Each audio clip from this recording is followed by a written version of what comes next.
नमस्कार दोस्तों, मैं हूं दिलीप चौधरी। मेरे साथ आप मेरे YouTube चैनल पर उपस्थित हैं। मैं आप सभी मित्रों का बहुत बहुत स्वागत करता हूं।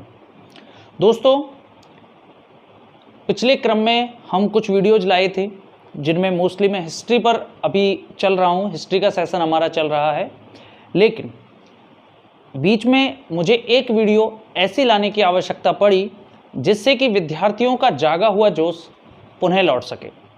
इसकी क्या आवश्यकता थी?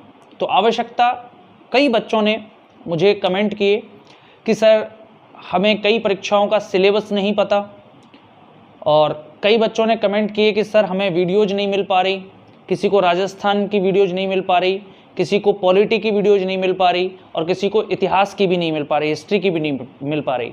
उसका कारण है कि बच्चों में जानकारी का थोड़ा अभाव है। इस कारण वो प्लेलिस्ट में नहीं जाते, वो सीधे होम पेज पे ही देखते हैं वीडियोज को, और जो उन्हें नहीं मिलती है।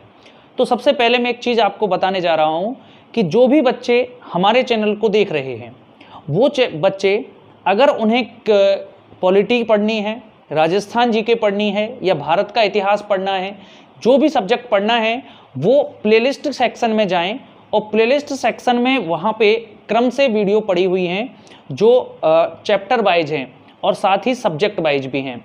दूसरी चीज़, कुछ बच्चे एक बेसिक किसी भी एग्ज़ाम की तैयारी कर रहे हैं, चाहे वो पटवारी की कर रहे हों, चाहे वो एसएससी की कर रहे हों, चाहे सब इंस्पेक्टर की कर रहे हों, चाहे रीट की कर रहे हैं, चाहे किसी पुलिस जैसे एग्ज़ाम की कर रहे हैं।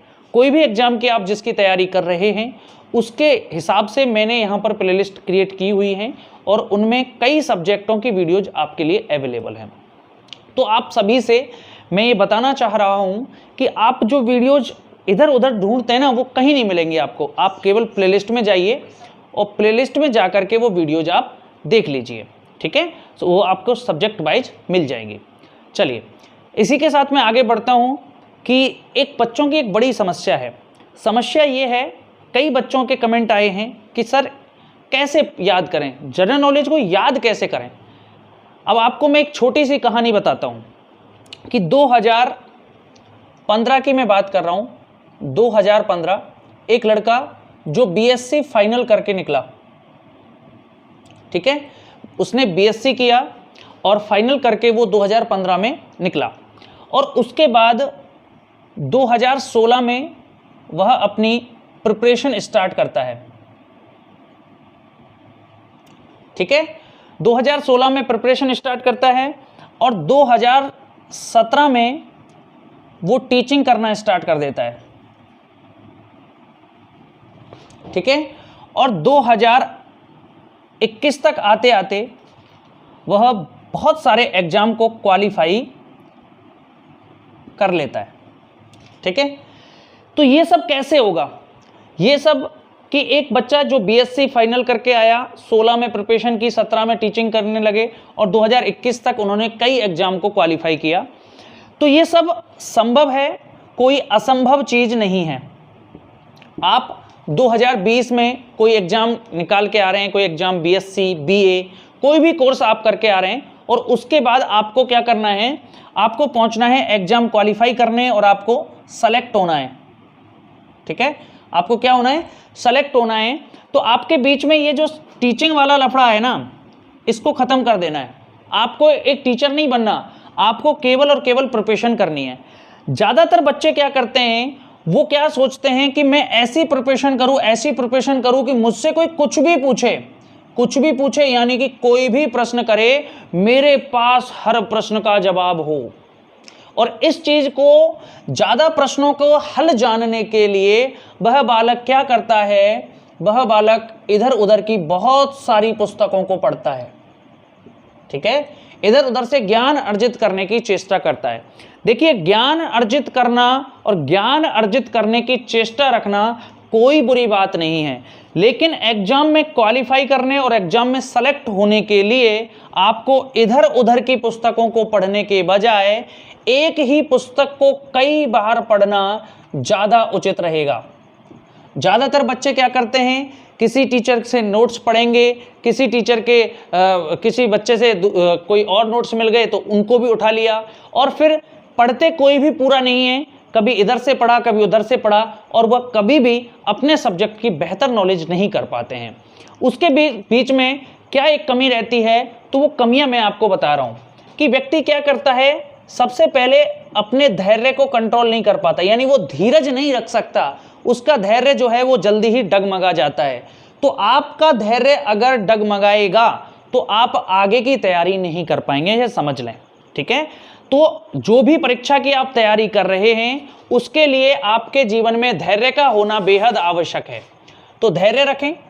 दूसरा, उस एग्जाम के प्रति आपके मन में एकाग्रता स्थापित होनी चाहिए कि बस मुझे केवल और केवल इसी एग्जाम को क्वालिफाई करना है, इसी एग्जाम में मुझे सेलेक्ट होना है। वो आप अपनी नॉलेज के लेवल के हिसाब से वो तय कर लें कि मुझे इस एग्जाम में सेलेक्ट होना है, और उसी एग्जाम के प्रति एकाग्रचित होकर के मेहनत करनी है। ऐसे नहीं कि आज तो आप पुलिस की तैयारी कर रहे हैं, कल को पटवारी की तैयारी करने लग गए, परसों सब इंस्पेक्टर की तैयारी करने लग गए, उसके बाद आपको पता लगा कि यार रीट की वैकेंसी आ गई तो फिर रीट में भी फॉर्म लगा दिया, फिर उसकी तैयारी करने लग गए। फिर कुछ दिन बाद पता लगा कि ये तो सीजीएल के फॉर्म अप्लाई हो रहे हैं, तो सीजीएल की तैयारी करने लग गए। अगर आप बार बार सेक्टर चेंज करेंगे तो आपकी आप जो है वो सफल होने में ऐसा नहीं है कि आप सफल नहीं हो सकते, सफल हो सकते हैं, लेकिन उसके प्रतिशत यानी कि चांस जो हैं वो बहुत ही कम हो जाएंगे। यानी धैर्य तो रखना ही पड़ेगा, समय लगता है किसी भी चीज़ में सेलेक्ट होने के लिए। दूसरा, आपको एकाग्रचित्त भी होना पड़ेगा, ठीक है। उसके लिए फिर जिस चीज़ के लिए आपने धैर्य और एकाग्रचित्त हुए हैं उसके प्रति अब आपको मेहनत, यानी कि बार बार क्या करना है, उसका रिवीजन करना है, उसको बार बार आपको उसी सब्जेक्ट को पढ़ना है। अब कई बच्चों की समस्या ये है कि उन्हें जनरल नॉलेज खास करके समझ नहीं आती है, दूसरा, समझ भी यदि आ जाती है, अगर कोई टीचर पढ़ा रहा है तो उन्हें समझ भी अगर आ रही है तो वो उनके याद नहीं होती है, ये थोड़ी समस्या होती है। अगर आपके कोई सब्जेक्ट याद नहीं हो रहा है तो याद करने के लिए आप किसी दूसरे की ट्रिक के पीछे ना भागें, समझ रहे मेरी बात। आप किसी दूसरे की ट्रिक के पीछे नहीं भागें, क्योंकि ट्रिक एक ऐसा साधन है जो लिफ्ट के भांति व्यवहार करता है। जिस प्रकार से लिफ्ट होती है शीघ्र तो पहुंचा देती है, परंतु अगर लिफ्ट खराब हो गई तो आप बीच में अटक जाते हैं। लेकिन जो सीढ़ियां होती हैं वो किसी भी चीज के कंसेप्ट से जुड़ी हुई हैं, और अगर आपके कंसेप्ट क्लियर हैं तो यानी आप सीढ़ियों के माध्यम से जाएंगे तो आपको थोड़ा समय जरूर लग सकता है, लेकिन पहुंचेंगे जरूर, ठीक है। तो ट्रिक का व्यवहार लिफ्ट की भांति होता है और कंसेप्ट का व्यवहार सीढ़ियों की भांति होता है। ये हमेशा काम करती हैं, ये बीच में रुक सकती है। अगर आप ट्रिक एक चेन जैसी होती है, उसमें एक श्रृंखला होती है, अगर उसको आप भूल गए, बीच में से कहीं भी एक शब्द गड़बड़ा गया तो फिर उसका जो है अर्थ ही बदल जाएगा। जैसे मैं एक ट्रिक ज़्यादातर राष्ट्रपति के लिए, जैसे हम एक ट्रिक पढ़ते हैं कि राधा जा विफनी ग्यावेश के कपल के पास, तो इसमें जो है राधा से राजेंद्र प्रसाद हो जाएगा, फिर राधा से राधा कृष्णन हो जाएगा, फिर जाकिर हुसैन हो जाएगा। इस तरह से ये राष्ट्रपतियों की ट्रिक हो जाती है। लेकिन मान लीजिए अगर कोई भी ट्रिक का एक अंश हम भूल जाते हैं या आगे पीछे कर देते हैं तो फिर पूरा अर्थ का अनर्थ हो जाता है। तो ऐसी स्थिति में हमें ट्रिकों के पीछे नहीं भागना। ज़्यादातर बच्चे जनरल नॉलेज को याद करने के लिए सोचते हैं कि अगर हम ट्रिक सीख गए तो हम बहुत अच्छी तरह से जनरल नॉलेज याद कर पाएंगे, तो वो उनकी गलत फहमी है। ट्रिक से आप आगे नहीं बढ़ पाएंगे, आपको कंसेप्ट सीखने हैं। जिस तरह से मैं आपको पढ़ाता हूं और बताता हूं कि भाई मौर्य में जो आपके अशोक था, वो अशोक के बारे में जो सारी चीज़ें मैंने आपको बताई, तो उनके कंसेप्ट बताए कि अशोक ने कोई भी कार्य किया तो क्यों किया, कलिंग युद्ध जीतने के बाद बौद्ध धर्म अपनाया तो क्यों अपनाया, कि भाई कलिंग युद्ध जीता तो उसके बाद जनता नाराज हो गई कि अशोक तो बड़ा क्रूर है, फिर उसके बाद उसने एक शांति वाला धर्म अपनाया, बौद्ध धर्म, जिससे जनता को ये लगा कि अशोक अब शांति के रास्ते पे चलेगा। ठीक है, तो हर चीज का एक कंसेप्ट होता है, उसका एक कारण होता है, और उस कारण को अगर आप समझेंगे, कंसेप्ट को अगर समझेंगे, तो आपकी नॉलेज बढ़ने लगेगी और आपके चीजें याद भी होने लगेंगी। लेकिन हमारी सबसे बड़ी गलती क्या होती है कि हम कंसेप्ट पे ध्यान देने के बजाय उस तथ्य को रटने में ज्यादा विश्वास करते हैं, और यदि आप रटेंगे तो उसे सीखेंगे कैसे? ठीक है, तो रटना तो बिल्कुल नहीं है जनरल नॉलेज को। अगर रटोगे तो कुछ समय बाद उसको स्लिप हो जाएगी, दिमाग से निकल जाएगी, भूल जाएंगे आप। इसलिए आपको कंसेप्ट को समझना है, किसी भी चीज को समझना है। जैसे कोई राजवंश की अगर हम बात करें, मान लीजिए हम राजवंश की बात करें, मौर्य वंश की बात करें, तो मौर्य वंश का पहला राजा चंद्रगुप्त हुआ, चंद्रगुप्त का बेटा बिंदुसार हुआ, बिंदुसार का बेटा अशोक हुआ, अशोक का बेटा कुणाल हुआ, कुणाल का बेटा समप्रति और दशरथ हुए, उसके बाद बृहद्रथ हुआ। ये सीरीज आपने एक बार अपने दिमाग में सेट कर ली। जैसे अगर मैं गुहिल वंश की बात करूं, राजस्थान का एक गुहिल वंश होता है, और गुहिल वंश की मैं बात करूं तो गुहिल वंश में बहुत सारे राजा हैं, लेकिन मैं आपको एक एक करके उनके सारे राजाओं के नाम बता सकता हूं, आप नहीं बता सकते। कारण क्या है कि मैंने उन चीजों को रटा नहीं है, मैंने उन चीजों को समझ लिया है कि इसका बेटा ये था और इसका शासनकाल ये था, इसका बेटा वो ये हुआ और इसका शासनकाल ये हुआ। ठीक है, अगर इस तरह से आप याद करेंगे तो आपके धीरे धीरे चीजें समझने लगेंगी। अच्छा, अब जैसे हम बात करें राष्ट्रपति की, कि भाई राष्ट्रपति का संबंध क्या है, तो सबसे पहले हम समझेंगे कि राष्ट्रपति का वर्णन भारतीय संविधान के कौन से भाग में है। फिर उसके बाद समझेंगे कि राष्ट्रपति कौन से अनुच्छेद से लेकर कौन से अनुच्छेद तक वर्णित किया गया है। फिर उन अनुच्छेदों में क्या है, जैसे अनुच्छेद 52 में बताया गया कि भारत का एक राष्ट्रपति होगा। फिर राष्ट्रपति जो होगा भारत का, उसके पास पावर्स क्या होंगी, तो 53 में बताया कि वह संघ की कार्यपालिका का प्रधान होगा। फिर अब उसको तो बता दिया कि भाई राष्ट्रपति होगा, वो क्या होगा, उसकी पावर्स क्या होंगी। अब वह चुनाव कैसे जाएगा, उसका चुनाव कौन करेगा, तो अनुच्छेद 54 जो था उसमें उसका निर्वाचक मंडल बता दिया कि लोकसभा और राज्यसभा के निर्वाचित सदस्य, साथ ही सभी राज्यों एवं दिल्ली व पांडिचेरी की विधानसभाओं के निर्वाचित सदस्य भाग लेते हैं। फिर कि ये जो सदस्य भाग लेंगे, इनके निर्वाचन में किस प्रकार से भाग लेंगे, इनकी पद्धति क्या होगी निर्वाचन की, तो निर्वाचन की पद्धति आनुपातिक और प्रतिनिधित्व प्रणाली, और दूसरी एकल संक्रमणीय आ गई। उसके बाद इसका कार्यकाल कितना होगा, कार्यकाल के बाद इसकी योग्यता क्या होगी, पुनर्निर्वाचन के लिए पात्रता क्या होगी, फिर योग्यता क्या होगी, फिर राष्ट्रपति बनने के लिए क्या शर्तें होंगी, फिर राष्ट्रपति का क्या वेतन होगा, फिर राष्ट्रपति को शपथ कौन दिलाएगा, फिर राष्ट्रपति को हटाएंगे कैसे, समझ रहे हैं। और अगर मान लीजिए राष्ट्रपति का पद कभी खाली हो जाए तो अनुच्छेद 62 के अनुसार भरेगा कौन। इस प्रकार से अगर आप पूरे प्रोसेस के हिसाब से चलेंगे तो उन अनुच्छेदों को आप याद कर सकते हैं, लेकिन अगर आप रटने लगे तो 395 अनुच्छेदों को कहां तक याद करेंगे। इसलिए कंसेप्ट को समझें कि वो पहले क्या कह रहा है, एक सीरीज दिमाग में बिठा लें कि राष्ट्रपति में सबसे पहले वो उसके बता रहा है कि भाई राष्ट्रपति होगा, उसके बाद वो उसके बारे में कह रहा है कि भाई राष्ट्रपति के क्या कार्य होगा, क्या पावर होगी उसकी, उसके बाद उसका चुनाव कौन करेगा, फिर चुनाव की प्रक्रिया क्या होगी, फिर उसका कार्यकाल क्या होगा, फिर उसके जो है पुनर्निर्वाचन के लिए अगर वो दोबारा चुने जाने के लिए उसकी क्या पात्रता होगी, उसके बाद उसकी योग्यता क्या होगी। इस प्रकार से आपको अगर क्रम से उन चीज़ों को समझेंगे तो बेहतर तरह से याद कर पाएंगे। इसके साथ ही अगर मैं ज्योग्राफी की बात करूं तो ज्योग्राफी में भी बहुत सारी चीज़ें होती हैं। जैसे भारत का नक्शा है, भारत के नक्शे में अगर वो आपसे पूछ रहा है कि सह्याद्री पर्वत श्रृंखला किधर है, तो अगर आपने एक चीज़ समझी कि हमारे भारत की पश्चिमी घाट पर्वत श्रृंखला को सह्याद्री पर्वत श्रृंखला कहते हैं, तो अब जैसे मान लीजिए ये हमारे भारत का नक्शा है, ठीक है, ये भारत का नक्शा है, टेढ़ा मेढ़ा थोड़ा बनाए कोई फर्क नहीं पड़ता। अब इसमें पश्चिमी घाट कौन सा है, तो पश्चिमी घाट इधर की साइड रहेगी, पश्चिमी घाट, तो पश्चिमी घाट यानी पश्चिम दिशा ये है, तो पश्चिमी घाट कहाँ होगा, जहाँ पे क्या होगा, समंदर होगा, तो अरब सागर इधर है, तो यानी कि यहाँ पे ये पश्चिमी घाट है, और यहाँ पे जो पर्वत श्रृंखला है वो सह्याद्री पर्वत श्रृंखला है। इसी तरह से पूर्वी घाट पूछेगा तो पूर्वी घाट यहाँ आ जाएगा। एक बार उसे हमें समझना तो पड़ेगा, ठीक है, अगर हम नहीं समझेंगे तो हम उसे लंबे समय तक चिरस्थायी रूप से दिमाग में सेट नहीं कर पाएंगे। एक उदाहरण के तौर पर आप जिस विद्यालय में पढ़ते हैं, जिस परिवेश में पढ़ते हैं, जिस परिवेश में रहते हैं, उसके आसपास की चीज़ें आपके याद हो जाती हैं, कारण कि आप आते जाते हैं और बार बार उस चीज़ को देखते हैं, उसका एक इमेज आपके दिमाग पे क्रिएट हो जाता है। इसी प्रकार से जब जनरल नॉलेज के किसी भी टॉपिक को आप बार बार रिवाइज करेंगे तो उसका एक इमेज आपके दिमाग में क्लियर हो जाएगा, एक इमेज बन जाएगा, और जब वो इमेज आपके दिमाग में बन जाएगा तो वो उस चीज़ को आप कभी नहीं भूल पाएंगे, और आपके याद रहेगा कि अच्छा फला पेज में ये चीज़, ये प्रश्न जो है वो इस तरह से लिखा हुआ था। ठीक है, तो आपको सबसे पहले अपने दिमाग में एक इमेज बनानी है, और इमेज कब क्रिएट होगी, जब बार बार एक ही चीज़ को पढ़ेंगे, ठीक है, रटना नहीं है, बार बार पढ़ना है, उसको समझना है कि वो कह क्या रहा है।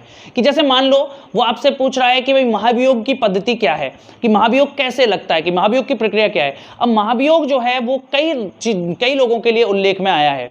जैसे राष्ट्रपति के लिए भी महाभियोग, वैसे वास्तविकता में तो केवल राष्ट्रपति के लिए आया है, लेकिन महाभियोग को उच्च न्यायालय, उच्चतम न्यायालय, इसके अलावा कैग, इसके अलावा निर्वाचन अधिकारी जो निर्वाचन आयुक्त होते हैं, इन सभी को हटाने की प्रक्रिया को सामान्यतः महाभियोग कह दिया जाता है। लेकिन इनको हटाने की प्रक्रिया और राष्ट्रपति को हटाने की प्रक्रिया में मूलभूत रूप से कुछ अंतर हैं।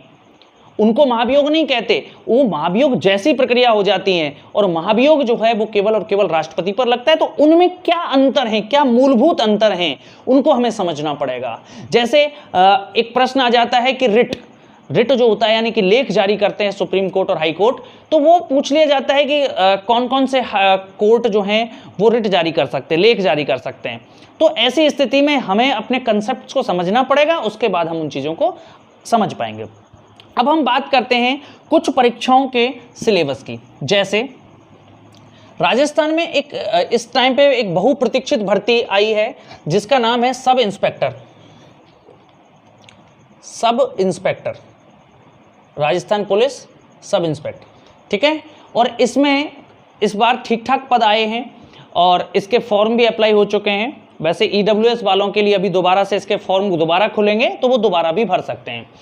इसमें क्या होता है कि इसमें परीक्षा के तीन चरण होते हैं।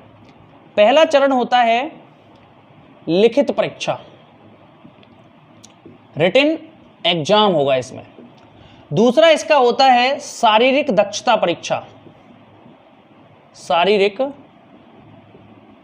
परीक्षा, और तीसरा होता है इसमें इंटरव्यू,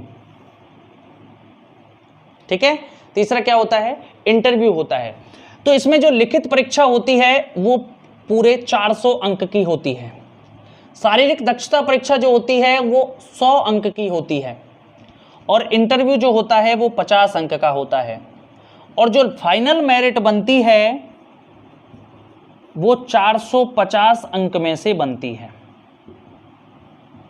कितने अंक में से बनेगी, 450 में से। यानी ये जो दूसरा पोर्शन है, शारीरिक दक्षता परीक्षा वाला दूसरा भाग है, इसके अंक फाइनल मेरिट में नहीं जुड़ते, फाइनल मेरिट में इसके अंक नहीं जुड़ते हैं। देखिए, पहले आपकी एक लिखित परीक्षा होगी जो 400 अंक की होगी, और इस परीक्षा के आधार पर आपका एक रिजल्ट घोषित होगा, ठीक है। इस परीक्षा के आधार पर एक रिजल्ट घोषित होगा। कुल पदों की जो कितने भी पद हैं उसके 15 गुने जो बालक हैं वो इसमें पास किए जाते हैं। उसके बाद आपको शारीरिक दक्षता परीक्षा के लिए बुलाया जाएगा। तो फिर 100 अंक की शारीरिक दक्षता परीक्षा होगी, जिसमें से 50 अंक लाना अनिवार्य है। अगर 50 से कम अंक आपके आते हैं तो आप यहीं पर डिस्क्वालीफाई हो जाते हैं, ठीक है। तो 50 से ऊपर आपके अंक आने चाहिए। इसमें क्या होगा, इसमें 3 चीजें आपसे वो करवाएगा। एक, आपसे 100 मीटर की रेस करवाएगा।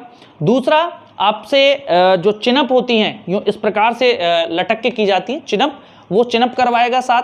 और तीसरा जो प्रोसेस इसमें होगा वो होगा लॉन्ग जंप का, ठीक है। आपको लॉन्ग जंप लगाना पड़ेगा। तीनों प्रोसेस में टोटल 100 अंक निर्धारित हैं, और उसमें से आपको 50 अंक आपके कम से कम आने चाहिए। अगर आपके 50 अंक यहाँ हैं तब जाकर के लिखित परीक्षा के अंक उसमें जुड़ेंगे, और फिर आपकी एक मेरिट निकलती है। यानी इन दोनों में से एक मेरिट निकलती है। लेकिन ये फाइनल मेरिट नहीं होती, ये मेरिट इंटरव्यू में जाने के लिए होती है। और जैसे ही आप इंटरव्यू में चले जाते हैं तो इसके जो अंक हैं वो हटा दिए जाते हैं, और फिर इंटरव्यू में आपके जितने अंक आए हैं और परीक्षा में जितने अंक आए हैं वो टोटल होंगे, और उसके बाद आपकी फाइनल मेरिट बनेगी, ठीक है। ये अंक फाइनल मेरिट में नहीं जुड़ेंगे। अब बात आती है कि लिखित परीक्षा में क्या पूछा जाता है।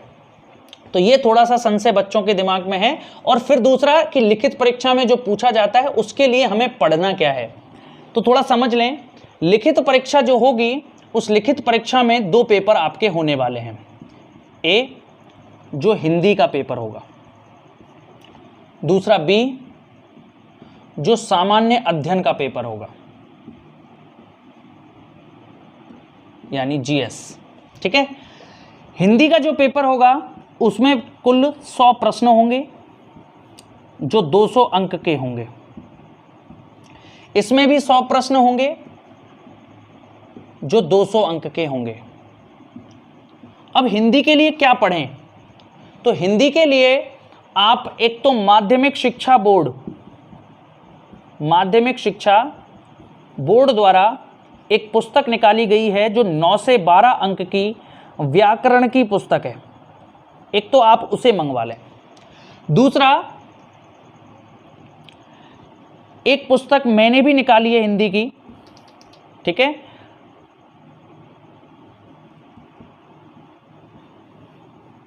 हमारे YouTube से आप इसका लिंक प्राप्त कर लें या YouTube के अबाउट में जाकर के हमारे नंबर प्राप्त कर सकते हैं और वहाँ से आप कॉल करके ये पुस्तक आप मंगवा सकते हैं। ये हिंदी की पुस्तक है, ये आप मंगवा सकते हैं। इसके साथ ही एक पुस्तक और हमारे यहाँ चलती है राघव प्रकाश जी की, ठीक है, ये वाली पुस्तक भी आप अध्ययन कर सकते हैं। तो 3 पुस्तक आपके पास हो गई, माध्यमिक शिक्षा बोर्ड की हो गई, एक हमने एक पुस्तक निकाली है वो भी आप पढ़ सकते हैं, और तीसरी पुस्तक जो है वो राघव प्रकाश जी की आती है, वो आप पढ़ सकते हैं। दूसरा है सामान्य अध्ययन। सामान्य अध्ययन में आपसे कई सब्जेक्ट वो पूछेगा, जिसमें सबसे पहले आएगी भारत जी के, नेशनल जी के, फिर दूसरी आपके आएगी राजस्थान जी के, तीसरी आपके आएगी विज्ञान यानी साइंस, और चौथी आएगी गणित व रीजनिंग। गणित व रीजनिंग के मैक्सिमम 15 के आसपास प्रश्न पूछे जाते हैं। गणित और रीजनिंग के कितने प्रश्न पूछे जाएंगे? लगभग 15 के आसपास पूछे जाएंगे 100 प्रश्नों में से। उसके बाद विज्ञान के भी लगभग 15 प्रश्न पूछे जाते हैं, और बाकी जो प्रश्न होते हैं वो भारत जी के और राजस्थान जी के होते हैं। इनके साथ ही इन दोनों के करंट अफेयर्स से संबंधित प्रश्न भी पूछे जाएंगे। भारत जीके में आपसे इतिहास, भारतीय इतिहास, भारतीय संविधान, भारतीय भूगोल, ठीक है, इसके अलावा विश्व भूगोल भी पूछा जाएगा और अर्थशास्त्र भी यहां पर पूछा जाएगा। इसी क्रम में राजस्थान जीके में राजस्थान का इतिहास, राजस्थान का भूगोल, राजस्थान की कला व संस्कृति और राजस्थान की राज व्यवस्था के बारे में प्रश्न करेगा। साथ ही समसामयिक प्रश्न जो होंगे, करंट अफेयर से संबंधित जो प्रश्न होंगे वो भी इस वाले पेपर में पूछे जाते हैं, ठीक है। तो इस तरह से ये लिखित परीक्षा होगी। अब कुछ बच्चों को के दिमाग में ये होता है कि क्या हम तैयारी कर सकते हैं, कुछ बच्चों को लगता है कि ये बहुत बड़ी परीक्षा होती है। बेटा, अगर जुनून और इरादे आपके नेक हैं और आप अपने लक्ष्य के लिए पूरी तरह समर्पित हैं, तो ऐसी स्थिति में कोई लक्ष्य बड़ा नहीं होता, ठीक है। तो यानी कि ये जो लिखित परीक्षा है इसमें कोई भी व्यक्ति अच्छे अंक ला सकता है, और जिस बच्चे के अच्छे अंक ले आएगा जो बच्चा, तो वो यहाँ पहले चरण में पास हो जाएगा, और पहले चरण में पास हो जाएगा तो दूसरे चरण में जाएगा शारीरिक दक्षता परीक्षा में। उसके लिए आपके लिए कुछ समय मिलेगा, और आप जब परीक्षा देके आते हैं तो आपके अंकों के आधार पर आप अनुमान लगा सकते हैं कि मैं मेरिट के आसपास पहुंच रहा हूं। तो अपना फिजिकल की तैयारी यानी कि शारीरिक परीक्षा की तैयारी पहले से ही तैयार शुरू कर दें। उसके बाद आपका इंटरव्यू होगा, मात्र 50 अंक का होगा, और 50 अंक में से कम 36% आपको अंक यानी 18 अंक तो वो देगा। और जब 18 अंक आपको देगा तो यानी जब आप लिखित परीक्षा में अच्छे अंक प्राप्त कर लेते हैं तो आपके सिलेक्शन को कोई भी बाधा नहीं पहुंचाएगा। और यहां पे आपको जो लिखित परीक्षा होगी, यहां पे अध्ययन आपको एक तो हिंदी पर विशेष जोर देना है और एक जीके पर जोर देना है। राजस्थान और भारत जीके दोनों पर विशेष रूप से जोर देना है, हिंदी और जीके। अगर इन दोनों के आप अच्छी तरह से अध्ययन कर सकेंगे तो उसके बाद आपके सिलेक्शन को सुनिश्चित करने के लिए ये मानिए आपका सिलेक्शन सुनिश्चित हो जाएगा, आप आराम से सिलेक्शन ले पाएंगे। क्योंकि राजस्थान उप निरीक्षक यानी राजस्थान सब इंस्पेक्टर की जो भर्ती परीक्षा है उसमें पेपर ही मुख्य भूमिका निभाता है। तो आपको पेपर का अध्ययन जो है, पेपर के जो पुस्तकें हैं उनका अध्ययन आपको करना है। अब इस सामान्य ज्ञान के लिए भारत जीके और राजस्थान जीके के लिए आप हमारे YouTube चैनल को देख सकते हैं, मैंने बताया था प्लेलिस्ट के माध्यम से पढ़ सकते हैं और यहाँ पर अध्ययन करते रहिए। इसके माध्यम से आप इस प्रतियोगी परीक्षा में बहुत अच्छा स्कोर कर पाएंगे। और मैं डाल भी रहा हूँ क्रम से वीडियो, अभी भारत के इतिहास का चल रहा है पूरा सेशन, पॉलिटी में पहले डाल चुका हूँ, राजस्थान जीके की बहुत सारी जो वीडियोज हैं वो मैंने फ्री में अवेलेबल कराई हुई हैं यूट्यूब पे, तो आप वो देख सकते हैं, उनके लिए आपको कोई दिक्कत नहीं है। तो चलिए दोस्तों, आज के लिए मैं इतना ही आपको बताऊँगा। अगली किसी वीडियो के माध्यम से, अभी कुछ वीडियो हम पढ़ाई की डालेंगे टॉपिक्स की डालेंगे। उसके बाद पुनः किसी अगली भर्ती परीक्षा के संबंध में मैं जानकारी लेके आपके सामने फिर उपस्थित होऊंगा। बहुत बहुत धन्यवाद दोस्तों। जय हिंद, जय भारत।